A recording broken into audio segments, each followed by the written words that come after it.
भंडारा जिल्ह्यातील लाखनी येथे स्वमालकीचे घर असलेले मात्र सध्या नागपूर येथे वास्तव्याने असल्यामुळे या संधीचा फायदा घेऊन महिला व तिचा मुलगा यांनी घराचे कुलूप तोडून वास्तव्य सुरू केले होते।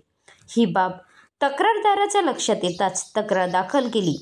त्यानुसार तपासकामी असलेले हवालदार राजेश नीलकंठ भजने यांनी या संधीचा फायदा घेऊन महिला व तिच्या मुलाला घराबाहेर काढून ताबा मिळवून देण्यासाठी 20,000 रुपयाची मागणी केली होती।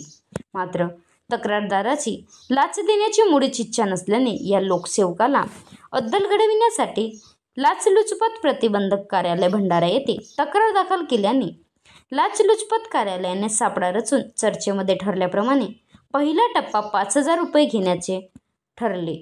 तक्रारकर्ते व हवालदार ठरलेल्या ठिकाणी भेटले असता त्यांचे झालेल्या संभाषणाच्या आधारावर विभागाचे अधिकारी व कर्मचारी यांनी भजने यांना ताब्यात घेऊन लाखनी पोलीस स्टेशन येथे गुन्हा नोंद केला।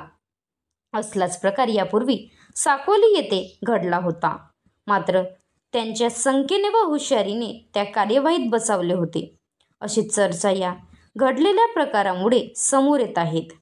त्यामुळे या घटनेमुळे या चुकीच्या प्रकारांना चाप बसणार काय? रक्षकच भक्षक बनले तर जनतेने अपेक्षा कोणाकडून करावी?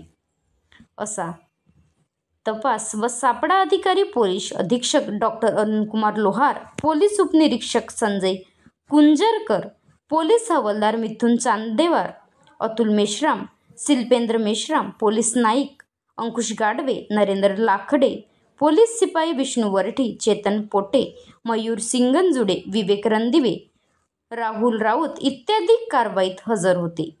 महाराष्ट्र लाईव्ह न्यूज मदन कमाने, राज्य प्रतिनिधी, भंडारा। आता गाडीवर मोबाईल नंबर नाही तर इमर्जन्सी QR कोड लावा, जे तुम्हाला अडचणीच्या वेळी मदत करेल।